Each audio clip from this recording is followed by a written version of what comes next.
Hey guys, this is Mike Mahaffey, the old bastard BJJ guy, here for BJJ Mental Models.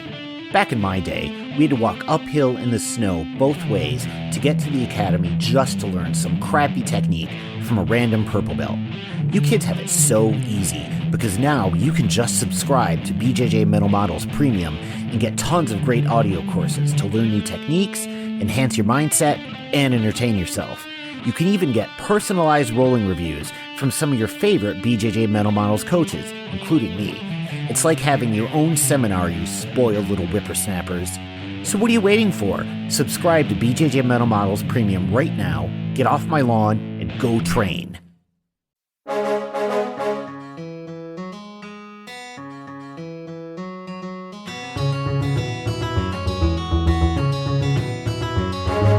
Hey, welcome to BJJ Mental Models, episode 332. I'm Steve Kwan. BJJ Mental Models is your guide to a conceptual and intelligent jiu-jitsu approach. And I'm here today with a first-timer, but someone I have long wanted to have on the podcast. I've got Mo Black. Mo, how's it going? It's going great, Steve. Thanks so much for having me on today. I am always happy to have someone like you here on the podcast. I mean, we've got a lot of mutuals, and of course, you have been tearing it up on the competition scene. It seems like you are everywhere I go these days. So I don't even know to what extent an intro is really required, but I always give people the chance to do this. So why don't you give yourself just a quick introduction? Tell people about who you are and where they may know you from. Yeah, so my name is Mo Black, or Morgan, if you want to go full name. I've been training since 2012, and I live in Colorado Springs, Colorado. I'm one of the owners at Tabula Rasa BJJ, but most likely people know me from first winning ADCC East Coast trials, and then silver at West Coast, and then eventually getting to compete at the championships. And most recently, I took silver at Nogi Worlds. So amazing. Congratulations on all of that. And hey, we should probably put a plug here. We'll put it at the end as well, but you've got an awesome gym out there in Colorado. If people want to train with you, how can they find you and how can they contact you? Yeah, so our gym is Tabula Rasa Jiu-Jitsu, or we also just go by Tabs for short. We do have an Instagram page, Tabs BJJ, and honestly, they can reach out to me personally at Mo Jiu-Jitsu on Instagram as well, but we love having visitors, so if anybody is ever in the area in Colorado Springs, we'd love to have them come through. Amazing. And I always put links to the stuff in the show notes, which I will do here as well. But today we had a topic, Mo, that we wanted to talk about, wanted to dig into something a bit educational. And this is something you mentioned you've been working on a lot recently. I will turn it over to you to maybe drive this then. You wanted to talk about half guard passing. Why don't you go ahead and kind of introduce this, and what made you consider this as sort of the topic to discuss here today? Yeah, so one of the things that I love about jiu-jitsu is, maybe it's weird to say, but I love the passing side of jiu-jitsu. And also when I think about, where I could potentially bring value is probably some of the things that I've been able to battle test in competition, and passing half guard is definitely one of them. So I thought that would be a good topic for today, and kind of focusing on two main avenues, kind of passing on the perimeter of half guard if we can't get through the frames, and then passing inside the frames. Sounds good to me. So this is an interesting philosophy to discuss here. When you're passing someone's half guard, kind of how do you go about doing this? And I often tell people, if you want to really simplify the way that you think about guard passing, yeah, there's endless variations of passes you can do, but at the end of the day, there's not that many ways that you can get around someone's legs, right? You can go through them, you can go around them. That's pretty much it. I mean, if you want to be super athletic, maybe you can go over them. I don't know. But right. You got some backflip passing in your future over there, Steve. Not for me, but maybe for some of the youngins. But my point being that really at the end of the day, regardless of what pass you're trying to do, either you're trying to get around their frames one way or the other, either by going around the outside, around their legs, or by going through the inside. I'll turn it over to you to maybe explain and give some examples about what this looks like. So how would this kind of map to the techniques that people know in the gym? Yeah, absolutely. So I think the first thing about talking about passing half guard is, one, we can force half guard. So one of the things that I like to think about is, even if I'm outside of somebody's guard, right, their feet are kind of in front of me still, maybe they're open guard scenario, or maybe we've just broken out of something like close guard, right, trapping their foot. And a lot of times it can be a small angle to the side, almost thinking like a 45-degree angle to the side. And then I'm going to kind of stuff their foot underneath my inside leg and sit down on it. So my knees are on the mat, right? Their foot is stuck. And the first thing that kind of happens there is now we've dictated where we're passing from, right? One, they can't get back to closed guard, which is great. Two, if I stay heavy on that foot, they can't really retract it. So now we've trapped the foot, forcing half guard and kind of starting our entries there. Then the next step, I almost think about it like a setup. And I had a great wrestling coach who was always like, the heavy setup is key, right? If we think of something like a collar tie and we're snapping our partner down, usually we get a reaction off of that. If they bring their posture up, that's a great time to go for our doubling to get inside the hips. If you snap them down and they keep their head down, well, now that's a good time to go over the top of the head. So same kind of thing here where I'm going to set up my pass. So now that we're in half guard, and a lot of times these days, if you either have somebody who likes to play half guard or you force somebody there, oftentimes you see a knee shield. So their top knee is up. And the first thing that I like to do is just starting to pressure that frame, put some weight on it and kind of see what your partner's giving you as far as reaction from there. And when you have really good, you're going against somebody who's a really good jiu-jitsu athlete, they're experienced, right? Sometimes it's going to take a lot of pressure on those frames and a little bit of patience to see exactly where they're going to kind of get out of position to help you dictate, okay, what's my next step? Yeah. I really like that idea of letting them kind of make a move, putting some pressure on them to see how they respond, and then playing through it. Something that I observe a lot with many beginners is that they tend to have in their head the idea of what pass they want to do, and then they try to force it against all odds, regardless of what their opponent is doing and if they're giving them the right energy. And that can obviously be a problem if you really want to do a knee cut pass, but they're putting up all of the defenses to make that difficult, and you just keep insisting on it. Best case scenario, you're not going to get very far. But worst case scenario, they're going to start reading your intentions, and because you're telegraphing what you're doing, they're going to exploit that. So I love the idea of kind of just putting a little bit of weight on top of their legs just to see how they respond, and then kind of reactively playing from there. Choosing, rather than going in there with a technique in mind that you want to do, go in there with the idea of, I'm just going to make them uncomfortable. I'm going to disrupt their body's alignment, and we'll see what they do, and how they react changes the way that I might react afterwards. Exactly. So I talk about it a ton in my classes. And then I also think of it, as an athlete myself, as I'm starting to build these positions, like as we're putting pressure in that frame, just like you're saying, not thinking of like, this is the pass that I'm going to hit. Likely when I go into even a competition match, but even in the room, I'm going to start pressuring. And then I like to think of it as path of least resistance, right? What is my partner giving me here? So we're not, fighting against them, but kind of like working with their reaction to get into these better positions. Got it. In terms of technically, how do you do that? What moves do you find normally happen? So let's say I'm standing in your guard, right? In your full guard. I put some pressure down on your leg. I start kind of going into like a half guard type position. How do you normally find this works? Are you kind of doing this from the feet where you're in almost like a split squat, or do you prefer to kind of get down low on your knees and pass in a more traditional sense? Yeah, so I definitely like starting low, especially if my goal is to try to keep a foot covered and keep somebody in half guard, especially if they don't want to be there. Or, a great example of this is if you've ever gone against a good closed guard player, they're so hard to deal with.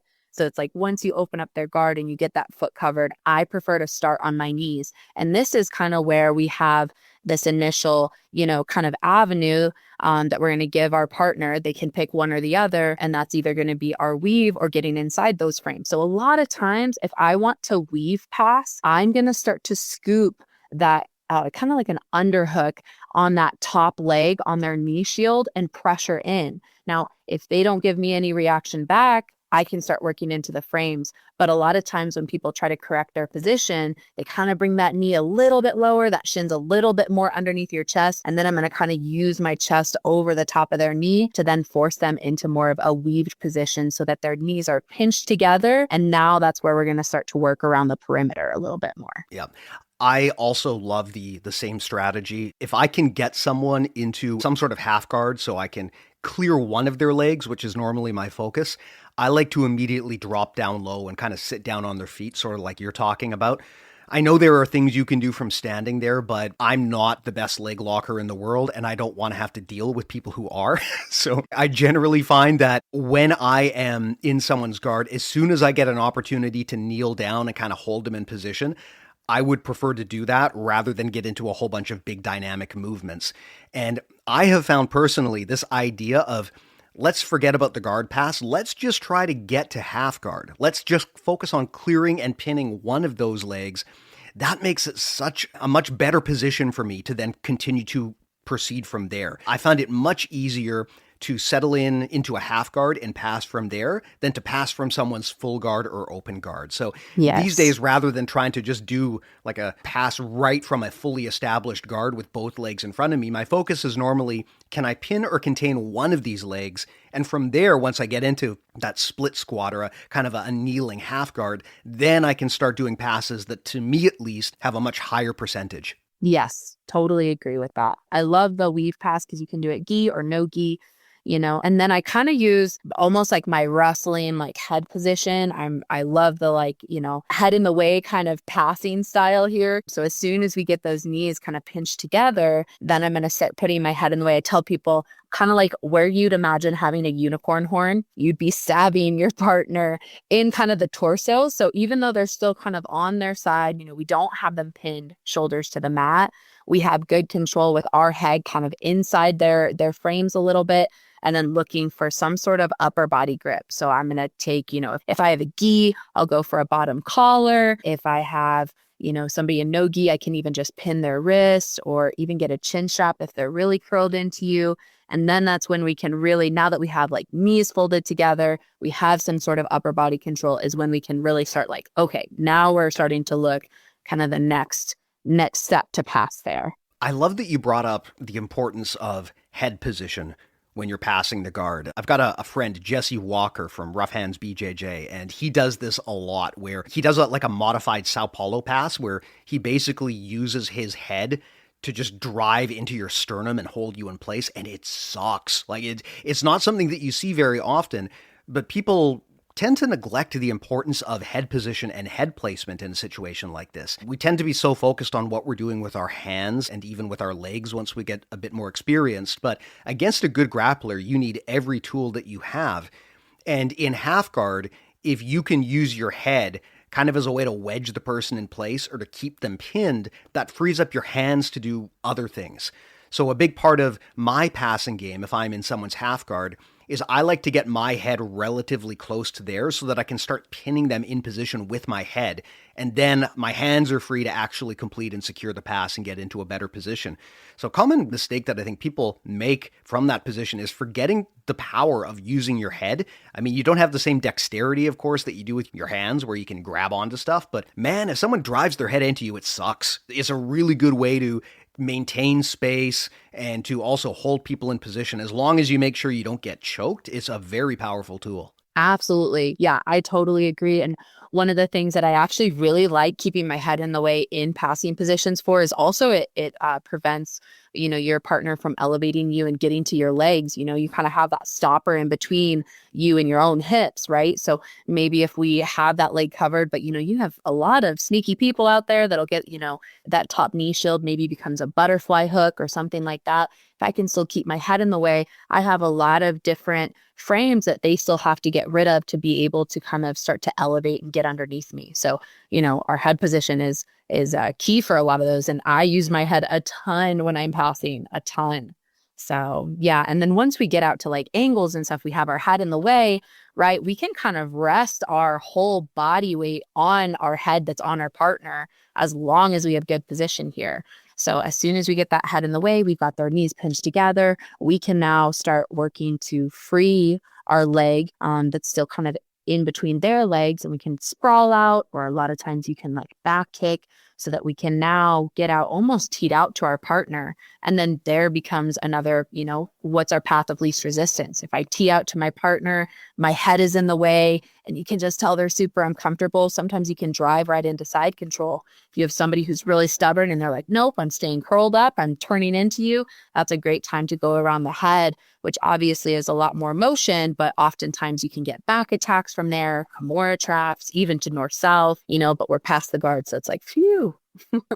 How much of a rush are you in to get past the guard in the first place? Because I find that a lot of the time, if I get someone in a really good half guard pin, like I'm chest to chest down on top of them and I've got my head up next to theirs and they can't move, sometimes I can just sort of feel that this is so miserable for this person that maybe I'm better off just hanging out here and just kind of whittling away at their energy bar a little bit rather than being in a big rush to pass.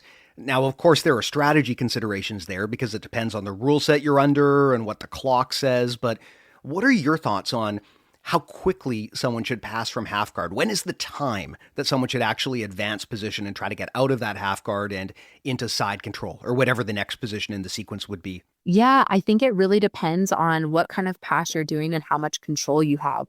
I know that you talked about the concept of like the ladder with Christian Woodmansey, right? And you talked about the ladder and about, how much control of your partner's body you have. So if you are in a pinning position where you have control of the shoulders, you have control of the head, that's one of the positions where it's like no rush at all, right? Like we can stay here all day, let the person on bottom struggle, cook them a little bit. With some of these other passes, like the weave is one of them where I have good control over their knees, but are we truly inside their frames? No, they still kind of have their knees in the way. They're still on their side. So we don't really have shoulders or hips pinned. So you kind of have to expect that once you get out to the side, I'm still trying to pressure them. I still want them to carry my weight, but I also have to be prepared that I don't have them as pinned. I don't have as much control. So therefore, there's going to be more movement for both my partner and me, right? I might have to act a little bit faster since I don't have as much control as I would with like a inside pass where I'm chest to chest and we can sit there and cook a little bit longer. Yeah, that's a great point. How much are they suffering? If you are in a guard where you're sort of leaning, you're putting weight down on top of their shins or their legs, depending on the angle, that can be real bad for them, or it can be totally fine for them. You brought up, for example, a knee shield, right? If I'm sort of sitting back and you're blocking me with a knee shield, if my weight isn't right down on top of you, fatiguing your legs, then you're probably happy to be there. But if I start, actually trying to float up on top of you and make you carry my body weight, then that becomes a bit more advantageous. So I always think to myself when I'm in that position, am I making this person work? Because regardless of whether I'm on top or on bottom, I always want to be making them do the work rather than myself. So I kind of try to feel who is actually doing the work in this position. And if they're the ones who are doing the work, I know I can hold that position as long as I want. But if I'm the one who's having to do the work, and that usually means their frames are still good, then that means I don't want to hang out there. I want to start trying to get a reaction going. I want to start trying to create openings so that I can do what you talked about earlier, which is going to be try to get like around their legs or get between their legs, try to defeat those frames somehow. Exactly. So let's expand a little bit on that. Let's maybe walk through these two different options. What are the two ways that you kind of normally wind up attacking from the half guard? You mentioned that you kind of go around or you go through, correct? Correct. I would say those are the two main, and then there's obviously those little layers in between that can kind of, be maybe like an in-between pass. But I love weave passing. I love outside passing, partially because, going back to people who are great at leg entanglements and stuff like that, not being fully committed into their body where I can kind of stay a little bit more shallow. And again, keep my head in the way, keep my hands in the way, so we can hand fight and head fight there a little bit and keep our position. And then using that weave pass to one of the places I love to be is if I can get to the back, like best case scenario for me. So the weave pass with them still being on their side, there is the risk of more movement, just as we were talking about. But what it also does is, it's very common that people are going to try to turtle, right? Or if they stay kind of stubborn and turn into you really hard, and then you're able to capitalize on moving around their head and towards their back, it can often open up avenues to attack the back, which I'll take any day over almost any other position. So maybe I'm trying to weave, I'm trying to pin their knees together, and they're like, no, none of that. But oftentimes, if you start pressuring those frames, again, if you have a setup, right, So I'm starting to come over the top for a weave, and I'm trying to bring their knees together. As they try to correct that position, oftentimes it gives you this window of getting inside their frame. So we're already covered above the feet, right? But then once we can get past that frame of the knee, well, now we're inside the hips, right? And the first place I like to go there is trying to take my outside knee, so my knee that isn't stuck, and put it right into the pocket of their hip. And then I'm going to kind of pinch over their bottom leg so they can't bring that out to create a frame there. And then from there, that's when we can start to kind of drive up the body, look for chest to chest connection. Double unders on the arms, I think, is like superior. It's definitely harder to get. A crossface and an underhook on the far side is also great. But then as soon as we get inside those frames and we can pin their shoulders and we've pinned their hips, that's kind of where, we start, slowing down a little bit. We're chilling, let them struggle a little bit, let them do the work, as you said, and then looking to free that leg, free that knee. And we can go mount, knee slice, 3/4 mount. We have so many options there, even back attacks from there as well. That's a great point. When you're trying to pass someone's half guard, most of the time what you want to do is try to keep their shoulders pinned to the mat somehow. And there's a lot of ways to do that. A crossface, like you mentioned, is a very powerful way to kind of force someone to look away. And that can be essential in trying to hold both of their shoulders down. But echoing onto your point, a very common mistake that I've observed is people will sometimes get so desperate and so needy to get that crossface that they will reach before it's time to do so. And look, I've always said that if you can grab and control someone by the head in jiu-jitsu, that's almost always a good thing. But you need to make sure that in the process of getting to their head, you don't expose yourself to anything bad that could happen. A common example that I see is if I am sitting in someone's knee shield half guard, if I try to reach up and grab their head, but because of body dimensions, that requires me to sort of load my body up onto their leg, that can be very bad for me. That can allow them to elevate me, get into leg entanglements, or sweep me. So when you go for the head, much like Christian Woodmansey mentioned in that episode that we did with him, you want to think about climbing their body, climbing that position, the way that you would climbing a ladder. And the head is kind of the end of that. It's the top rung. But you have to get past the other rungs first. If you have not cleared their legs, jumping to try to catch their head can be very dicey because you wind up giving them the opportunity to flip you over or get into your legs or something like that. So normally when you want to go for head control is when you've already cleared everything else and the last step is to get that crossface. So I see things similar to you where I love having a crossface on people, but I'm not in a big rush to get it. I would much rather secure them by the arms or by the lapels or whatever I've got so that I can keep their shoulders pinned flat until I can kind of get past their legs. And that's when I start really worrying about their head, right? Once I've got past the knees specifically, I feel okay grabbing their head most of the time. But if their knees are still in the way, I make a point of being very careful about trying to grab their head. I totally agree. And one of the things that I think about once I get past the knees, to look at it on the opposite side of the coin, because of course we're working one technique, it's like you always kind of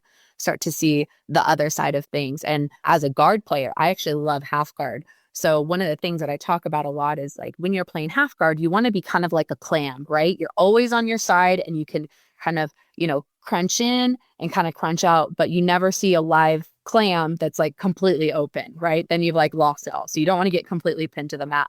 So you want to stay in this like almost, crunched position. So if I have somebody who, again, with really experienced grapplers, especially, you give them 1 inch on one of those rungs, right? And it's like, oh no, they're back in the game. Not what you want. So as soon as you get past that knee frame, right? Almost thinking about like turning into the hips a little bit and almost getting perpendicular to the hips. And I still think like elbows tight, just kind of like what you're saying. You don't want to fly up on the head, get super extended, open up a bunch of space for, our bottom partner to do something with, right? So kind of turning into the hips first. And I can even start to flatten the hips with my chest and my body and then start, wiggling my hand up so that I can get underneath an arm or get to my crossface. But it's more of a slow process of still taking those little steps to make sure that we're securing our partner along the way. So we don't fly up to the head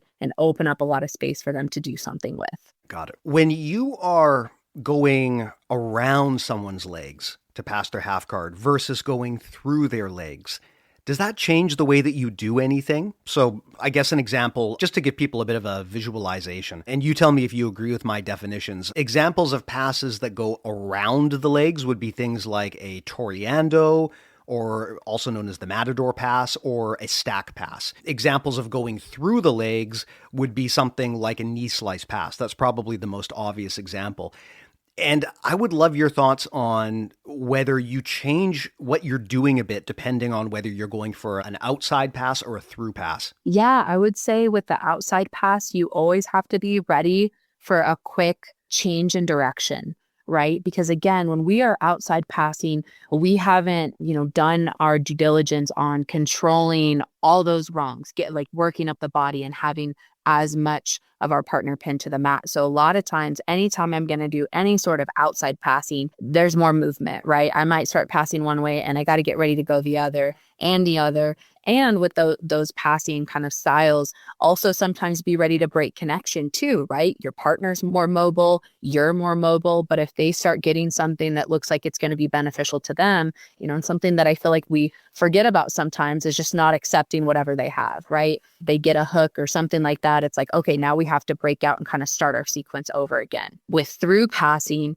we can be way more heavy and patient and kind of, cook our partners. There's still different avenues that we can go down once we even get into, let's say, a knee slice, right? Our knees hit the mat. We have good pin on the upper body, right? But maybe I'm going to finish that knee slice. Maybe they're doing a really great job of blocking that side. And so I decide to move my knee to the other side of their body to go to 3/4 mount and start working, down that avenue instead. But I would say that once we're inside the frames, we can be more patient and a lot slower. But if we're outside, it's a little like things can get a little bit more wild out there. It's not as much as cooking and relaxing. It's like, okay, we got to stay really focused to see where our partner's movement is going to go and try to capitalize.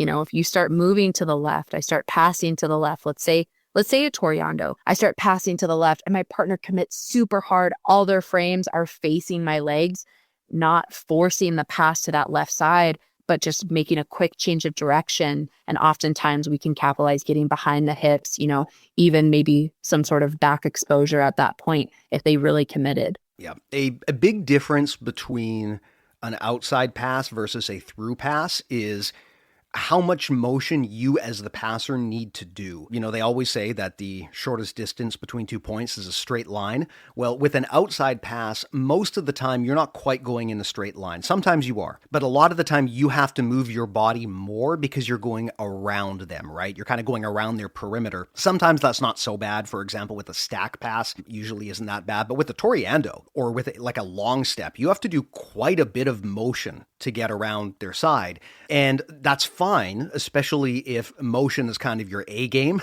There's a lot of people with who it is, but motion does create more variables, both for you and for the other person. So as you mentioned, if I'm doing an outside pass, if I am going around their legs, I might have to worry about them doing hip escapes or turtling away and granbying. There's more opportunities for motion and for something to go wrong. And also it tends to be quite a bit of work. Going through the inside, on the other hand, is kind of, I think, more of like a old person slow game. I like a lot of going through the inside passes. So for example, a knee cut, because like you mentioned, if I'm sitting down on top of their bottom leg, it's very hard for them to do much of anything. I mean, they can put up a defense, but I'm kind of stapling them to the floor. And the amount of movement I have to do to get the pass done is pretty minimal. I just have to go right through, right? As soon as I can figure out a way to clear their knee, I can just pass. So there's an efficiency there, but efficiency isn't always, we always talk about how efficiency is great, and all things being equal, we probably want to be more efficient when we can. But that doesn't mean we should never use the least or the less efficient options. Doing a Toriando, if the opportunity is there and you're good at it, go for it. For me, as a lazy old guy, I usually try to do less, but it's absolutely fine to go around the outside. You just have to make sure, like you said, that you are ready to respond when your opponent starts trying to move, because they will. Very common mistake, right, is people will get so excited about going through that pass that they'll forget to keep the person held in position, and that gives the person the opportunity to turn away and turtle, and then you've kind of lost the whole thing. Absolutely. Well, and I think sometimes, inside passing is, if every time, like, I'm with you. If we could pass like through every time, that would be awesome. People with really strong frames, sometimes it's just really hard to get there. So it's a lot of work on the front end, but once you get there, you're golden. Sometimes with the outside passing, it's still movement on the front end, but the work comes from, okay, now we have to figure out how we're going to stabilize, whatever position we're starting to crash once we get an angle on our partner. So I feel like there's almost a little bit more work on the back end. But what I've noticed, and something that I really like, at least at this point in my jiu-jitsu, and I might feel differently as I age, but sometimes I'll use that outside passing or that ability to move, especially if let's even say we're completely disconnected from the guard player on the bottom, right? I kind of have gravity on my side if I'm up on my feet, so I can use that outside motion to kind of get my partner behind, and then it might allow me to enter into some of that inside passing. And I think sometimes that's where it takes experience to get to that point, right? But kind of finding like, okay, where's our path of least resistance here? Where are our openings? And not being too set on one direction or the other, but like everything can kind of intertwine together. Maybe I'm going to start with my outside passing, but the way that they react, I'm like, oh, now I can crash in, and kind of putting those pieces together. I really like that idea of sort of weaving in and out at different distance levels and through different passing types, depending on what your opponent does. Too often people get way too married to a single strategy and they want to go outside. But sometimes for whatever reason, that opportunity just doesn't arise. I find personally that against people with really long legs, it can be hard to do an outside pass because there's just so much leg for me to get around. So a Toriando, for example, is something I would not use against someone who's much, much longer than me. But what I do find against those kinds of people is if I can get in close to them, it's extra bad for them. If I can kind of crowd them and get into a knee slice, if they've got longer legs, it's harder for them to deal with that because once I get past their knee, they're probably never going to get it back in place. And this doesn't even get into the kinds of reactions that your opponent can give you, where if they're trying to play at a distance, yeah, you can play at a distance with them and maybe work on some outside passes. But as soon as you get in close enough, you can switch to something else. And that just makes things less predictable. One thing that I've really settled on is that very rarely, at least for me, does the first guard pass attempt ever work, especially against a good person. They know what you're doing. The first pass attempt probably won't work. The second probably won't either. But if you chain together enough diverse options, eventually one of them will find its way through. And so I think it's important to not be too committed to a single style of passing because sometimes that style just will not be the open door that you're looking for. Absolutely. And I like that about you almost get a little too narrow-minded sometimes and it can really hold you back. Like I've gone into competitions before where I'm like, I am just doing this one thing. And, I'm like, then I watch video later and I'm like, oh my gosh, you missed so many great opportunities because you were so, just focused on one point. But just like you're saying, if we could layer, and kind of chain some of those attacks together. And another reason why, for me personally, it's been huge to have so many different partners. Like I love cross training. I love doing positional or situational rounds where it's like, okay, we're just in half guard, once somebody scores, it's, then we're, restarting, things like that, but getting those different bodies and then kind of exploring in there, like, okay, what happens if I try to outside pass a really tall person? Just like you're saying, okay, now we know we need to crash those frames a little bit more. Once we get inside, we're good to go. Some people that are really good at just like off balancing you, sometimes you get inside those frames and, you've got things like, that knee lever where people John wing sweep and stuff like that. It's like, so many different things to play with and kind of experiment with there. But I think, finding just like a little bit of ability to flow and chain, your passes together will help you find a lot more avenues of success, I think. Now, you're also a very well-respected coach. And so I would love to get your perspective here on how you teach people, especially people who are maybe purple belt and more junior, how to build a passing game. Because I think I have a handle on kind of how you think about this for yourself. But when you get someone who's in the room and they're relatively new to this, maybe they just don't know much about passing at all, or maybe they're at that phase in their journey where they've got a few different passes that they can sort of do, but they don't have any kind of connective tissue that ties that into a game plan.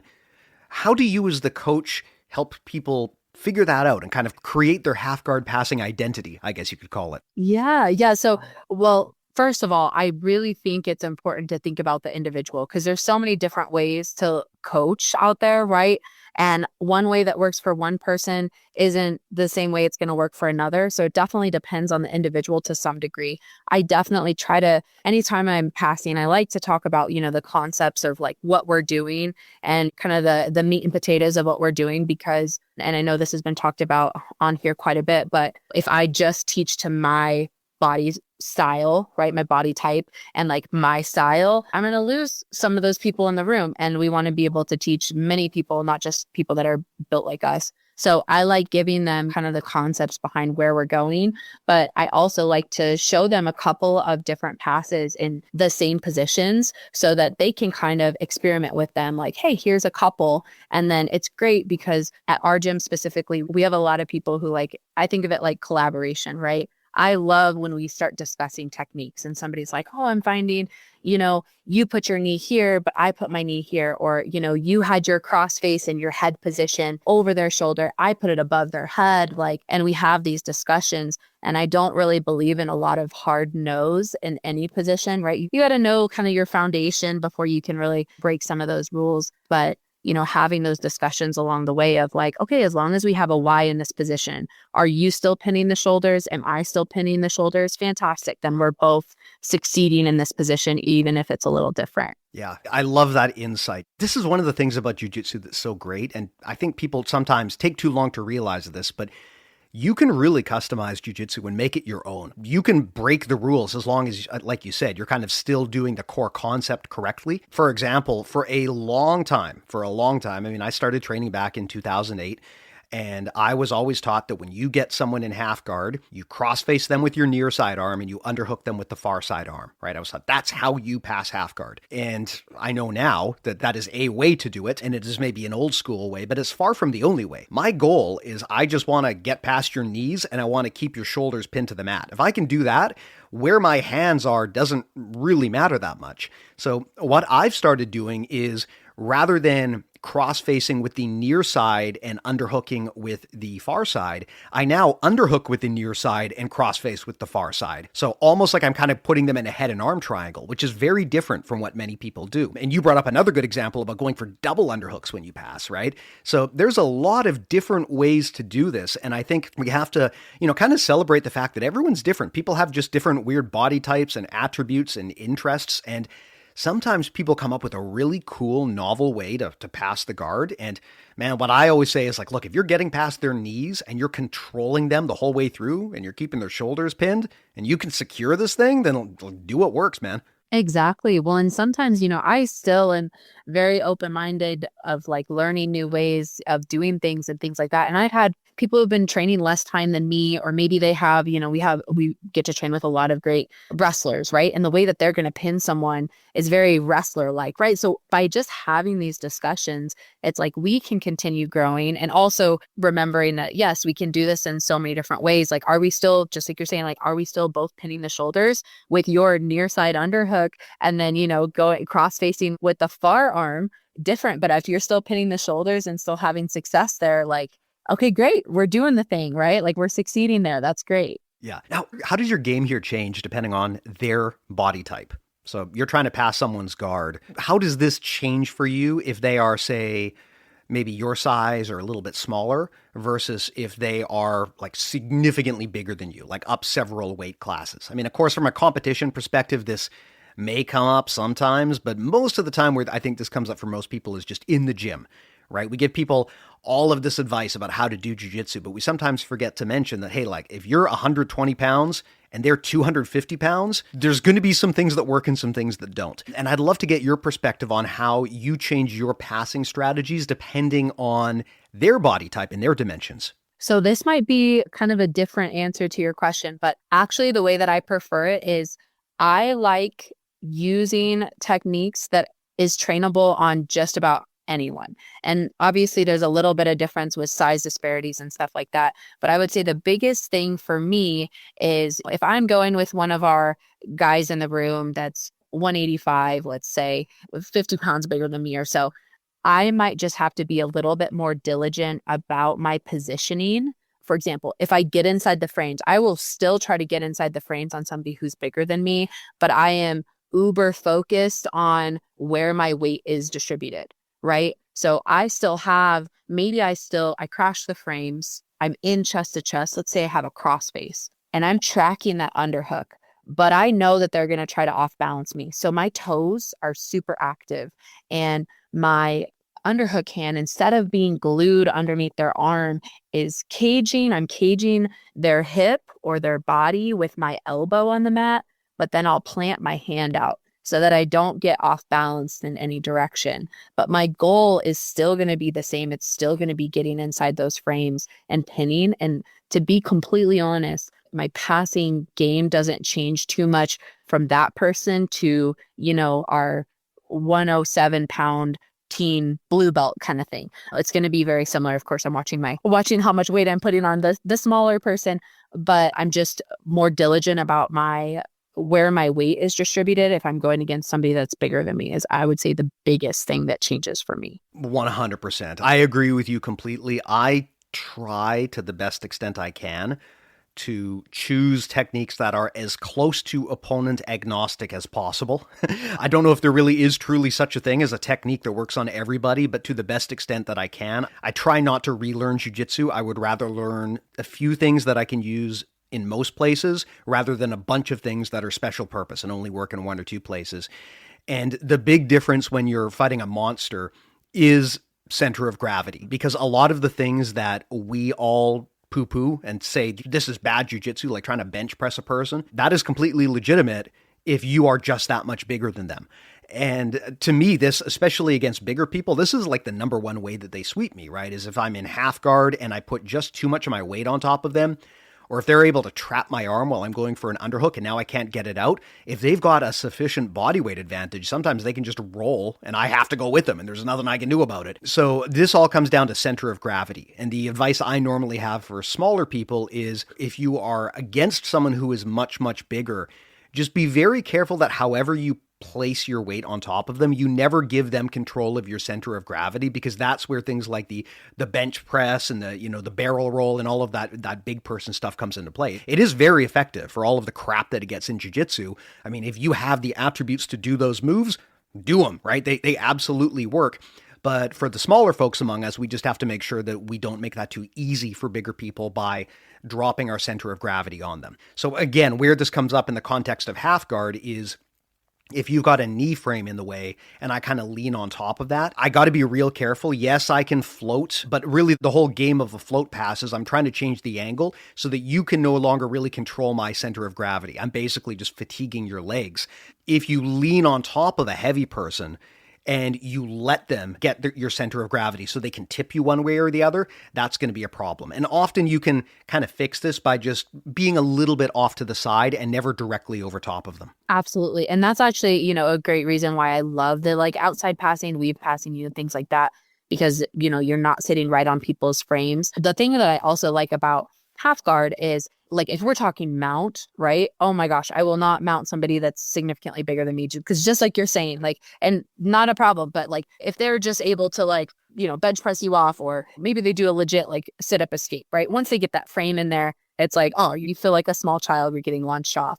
With half guard, the thing that I like is you're almost already off to the side a little bit. So you just have to keep yourself off to the side until you're inside the frames. And then once you're inside the frames, I almost think about it you've seen Cloudy with a Chance of Meatballs, like a giant pancake. You have to have your hands and your feet kind of ready to brace, if your partner is going to try a big movement, off balancing you. And then remembering that if they start to do a big bridge or something like that, if I'm in really good position and in good chest to chest position, sometimes that just allows me to pull my foot out. And then I'm going to stay in positions like side control, north, south, to the back. I'm not really going to enter into mount with somebody who's significantly bigger than me, because just like you said, then your whole center of gravity is right over them. Very easy to get kind of just launched off, essentially. Yep. I got to ask, I mean, of course, when you're in someone's half guard, you got a few options. You can camp and hang out there. You can pass around the outside, around the legs. You can pass through the inside, between the legs, or you can just straight up submit the person. And I'd love to get your thoughts on this. This is something that I feel like we're always in such a rush to talk about passing that sometimes we don't talk about the very valid submission options that you have when you are in someone else's half guard. But of course, it is a bit tricky because they do still have weapons at their disposal that they can use to counter. So it's maybe a little bit harder to get a quality submission there than in a different position. But I would love to know your thoughts on this. Are there any subs or submission strategies that you use when you're in half guard? I don't attack too many submissions from half guard, I would say, until I get something like the shoulders pinned. So I would say if I'm going to go for anything, a head and arm is fantastic, right? Especially if they do a little too much reaching their arm over towards their head, and you can kind of just put your head down on the mat as a wedge, and then you've got kind of like a head and arm triangle.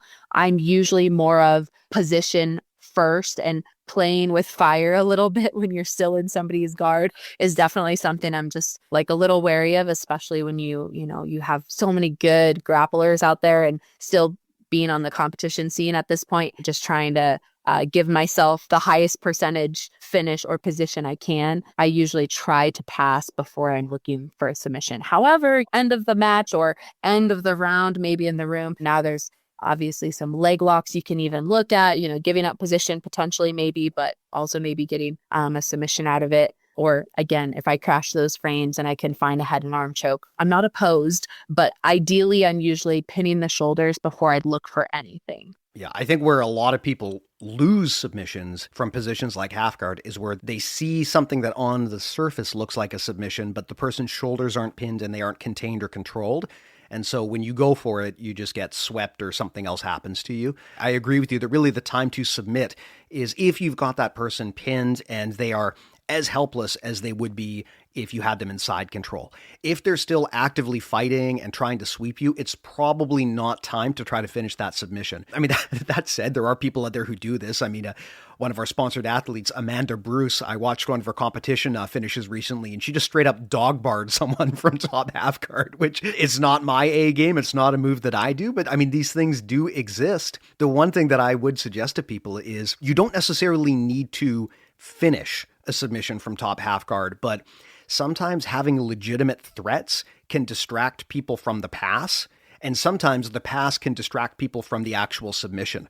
So in many situations, if you're trying to pass someone's half guard and you're just really struggling with it, if you switch to a submission attempt, even if it's not the best in the world, or even if you're not really seriously thinking you're going to get it, if it forces a response from the person, it can then open them up in a way that makes the pass easier. So a common example is if I am trying to pass someone's half guard and they've just got my leg clamped and I just can't get it free, I will look for things like Ezekiel chokes, because even if I don't get it, it forces their hands into a position where they can't really defend anything else. And that makes it easier then for me to start freeing my leg and passing. So, the old saying in MMA is that you strike to submit and you submit to strike, or strike to pass, pass to strike, something like that. But the idea being, don't just commit to one aspect of the game. If you get stuck and you can't advance positionally, you can kind of deceive your opponent a little bit by throwing in a submission there.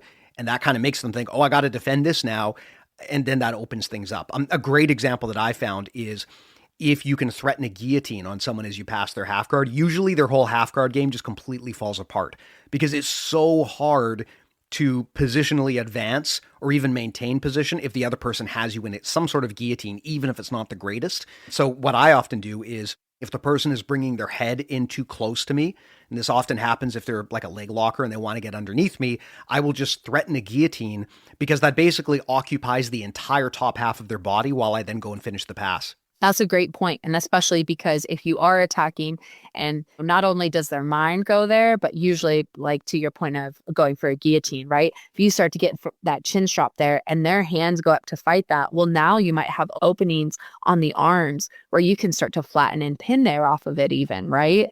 So that's a great point. What is your thought on I guess we could call it modern alternative passing options? So, going for things like bolos or crab rides or any kind of other alternative way to advance position. Are you a fan of those techniques? I think anything that's, again, kind of like the paths of success are so different these days, and there's so many different avenues to go down. Absolutely. And even like, I wish I could be one of the people that backflips over somebody's guard, things like not even to change up the angles and, kind of just to get things going. But any of the crab ride stuff, I'm definitely trying to work on getting outside the hips a little bit more and looking at some of those types of passing a little bit more, but it's still new to me. I personally am not athletic enough to pull that stuff off. That's probably an excuse. I could probably do it if I wasn't so lazy. But there's no denying that for someone who's good at that stuff, it works. And the more different options you can throw at your opponent, the more you can keep them guessing and the greater a chance you have of sort of mentally overwhelming them. Man, when people do this to me, it is always so disorienting. I think that I'm defending from half guard and I'm trying to block the pass or something to that effect. And then all of a sudden, next thing I know, they're on my back, right? It's just an option that I was so busy with something else I didn't even consider. So again, like with anything, the more options you have to throw at your opponent, I think the better your odds of success because it makes them think more and that's going to make them slower. Right. And just like kind of talking about earlier, we were talking about if you start using motion, right, to kind of get your partner moving. And if I'm moving around the perimeter of a seated guard player, right, and because they're now following me, now I can crash into the frames and everything like that. Same kind of thing. Whereas if we have them thinking about like, oh no, is it going to be the submission? Are they going to be coming for a guillotine from the pass? Oh, are they going to pass? Oh, are they going to back take? That constant gist of like, not only just movement wise, they're thinking all over the place, but also just keeping their mind occupied of like, oh my gosh, I don't know what's next. And that kind of overwhelming of your partner is definitely going to make it easier to succeed in one of these avenues, right? Yeah, absolutely. I would also love to ask Mo, maybe before we tie this up, as someone who does a lot of high level competition, and of course you're one of the, the top female athletes out there, I'd love to know what observations you have about the half guard passing game that you're seeing, not just from yourself, but also from the kind of people that you're having to tape study and you're having to compete against. What does good half guard passing look like in the current meta as of this recording? I think one of the biggest things that stands out to me, and maybe this is part of my own experiences kind of leading up to this point, is just really good passers, half guard or otherwise, are able to capitalize on their partner's reaction. Kind of like what we're talking about. You're not married to one pass or one position, right? They see their partner or opponent getting out of position and they capitalize on that. Whether that's a submission, whether that's pinning the upper body because they're able to get inside the frames. It's always those small windows where you see, because obviously if you have two people that are going against each other and they're both really high level athletes, then it's the smallest of windows that you have to capitalize on. So I feel like a lot of it is just taking the opportunity when they can get it, but being a little reaction based. And mostly right now, I'd say most of my study is off of like no gi games. So I don't know if I'd feel differently if I watched some more gi passing of late. But yeah, as far as high level passing and half guard passing right now, it feels like it's very much like reading the partner's reaction or maybe even feeling the partner's reaction to be able to make the best decision given the circumstance. Great illustration there. I remember back when he was an active fighter, George St. Pierre, I remember one time his corner was yelling at him, be reactive, or something like that. And I remember at the time thinking that sounded like really odd advice because, in jiu-jitsu, we always tell people you want to be proactive. You want to dictate the pace and manage the tempo. And, you never want to cede that to your opponent. So why is one of the best in the world being told by one of the best coaches in the world that he needs to be reactive? And what I realized was he means reactive in a different way than maybe I do. He's not, ceding the pace or anything like that. In this context, reactive just means I'm not married to any one particular thing that I want to do. I will respond to the energy that my opponent gives me without hesitation. Like I'm still being proactive, but just rather than trying to force something that isn't there, I'm open-minded based on the energy that my opponent is giving me. And as soon as they give me an opening, I will immediately react to that and take advantage. So that's kind of how I squared that away. I'd love to know your thoughts on this too, because this is a thing we always hear about in jiu-jitsu, the importance of, controlling the pace. And how does that balance with this whole problem of being active versus reactive to someone's guard? Yeah, I think one of the things is you still need to be a threat, right? So it's not just that you're not countering essentially, right? You're in there, you're in these positions, you're putting pressure on. And so we're still to some degree dictating some of the match, right? It's not that we're sitting back and we're waiting to see what's going to happen to us. We still have intention of moving forward, but it's about not getting too narrow-minded, right? Where we miss some of the obvious things. And I think part of that is even like a degree of being present, right? When we're training or when we're competing, to be like, okay, we, especially as you get more experience, we can feel reactions from people. And part of that is just, you get those reps in the training room, you do a lot of positional rounds, and there's going to be these avenues that start to come out, right? Like as soon as the person pushes back in this way, now you crash. Okay, person pushes back in a different way. Okay, now you're going around.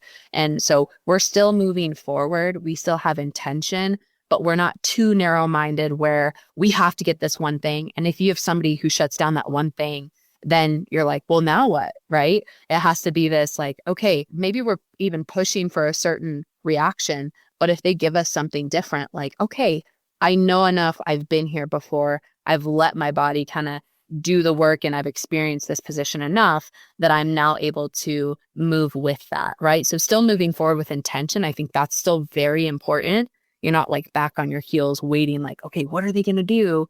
But as we start to pressure, as we're moving forward and into these places that we like to be, right? I kind of refer to them as like, for some of our athletes at our gym, is like, find these places, find your happy places. So I'm going to have a lot of intention of getting into, let's say, half guard. I'm forcing half guard, right? Whether they want to be there or not, I'm forcing half guard. So I've done that. I had intention. I'm moving forward.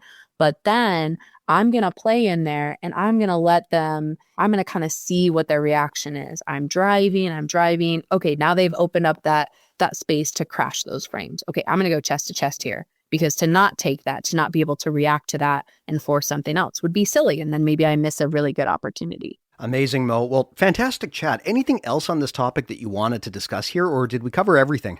I think we pretty much covered everything. I love passing. I love half guard. I really tried to whittle it down to something that made sense in an hour. So hopefully I did a good job of that. And hopefully this is useful for some people that are listening. Well, I think it came out great, but the next question then here is, if people like this approach, if they think that your style would resonate with them, and if they're in the Colorado area, why don't we tell people how can they train with you? And also, if they want to see your matches and stuff, where can they follow you on social? Yeah, so first, we'd love to have anyone who wants to visit in Colorado Springs, Colorado. My gym is Tabula Rasa, or Tabs Jiu-Jitsu, and you can find me on Instagram at mo.jiu-jitsu. And I'd love to meet or train with anybody who's interested in coming through. We love having visitors. Amazing. Well, I will put those links in the show notes. Like I mentioned earlier, we've got a lot of mutuals. A lot of our community members train in your gym and speak incredibly highly of the coaching there. So I definitely recommend, if people are in the Colorado area, check it out. You guys have quite the jiu-jitsu scene over there. I have been thinking I might have to arrange some sort of jiu-jitsu sabbatical to Colorado, because there are so many gyms in our community who are kind of popping up there, and it sounds like you guys really have something going on. Oh my gosh, yes. It's crazy to see, because I've been here. I grew up here, so getting to see how much growth has happened in the last decade even has been amazing. I obviously am biased, but Steve, you should really come out. It's really awesome. My cardio is already bad enough, though. At that kind of altitude, I might just die. But you know what? We could give it a try at some point. But I will go ahead and put those links in the show notes. I'll also put a link to everything we make. It's all at bjjmentalmodels.com, so pretty easy to find. I always tell people the episodes of this podcast, they're intended to be things that you can learn from at any time. Many people go back even to episode 1 and listen from there. I mean, we don't talk a lot about current events or news or anything like that, so you don't have to worry about the content going stale or out of date. Of course, we've also started publishing mini episodes on our feed as well, so if you are new to BJJ Mental Models and you understandably don't want to spend 400 hours of your life listening to me talk from episode 1 through to today. There's a quicker way to kind of get up to speed on some of the big ideas that we talk about. Just grab the mini episodes from our feed. And of course, all of this is powered by BJJ Mental Models Premium. It is our subscription service, and I think I can safely say now it's one of the biggest and most popular in the world when it comes to Brazilian Jiu-Jitsu online services. What we do is completely different from everyone else. Rather than just covering video instructional, we also have the world's largest library of audio-style courses on Jiu-Jitsu strategy, concepts, tactics, philosophy. Very different approach from the more technique-based approaches that you'll see on most of the video sites. We also do have a video site though, so if you sign up, you do get that as well. There's a ton of freebies and perks. The community alone is probably worth the membership, and there's a free trial. So if you haven't already checked it out, I would ask that you please do consider doing so. Go to bjjmentalmodels.com for premium and also all of our other free stuff as well. And again, I'll put a link in the show notes. But Mo, thanks so much. I'm so glad we got a chance to do this. An always relevant topic, something that is just fundamental to everyone's jiu-jitsu and still somehow not discussed in enough detail. And I can't think of anyone I'd rather have this conversation with than you. So thank you so much for coming by and doing this. Thank you so much for having me on. I really appreciate it, Steve. Most welcome. Thank you to the listeners as well. Appreciate you too. And we will talk to you next week. See you then.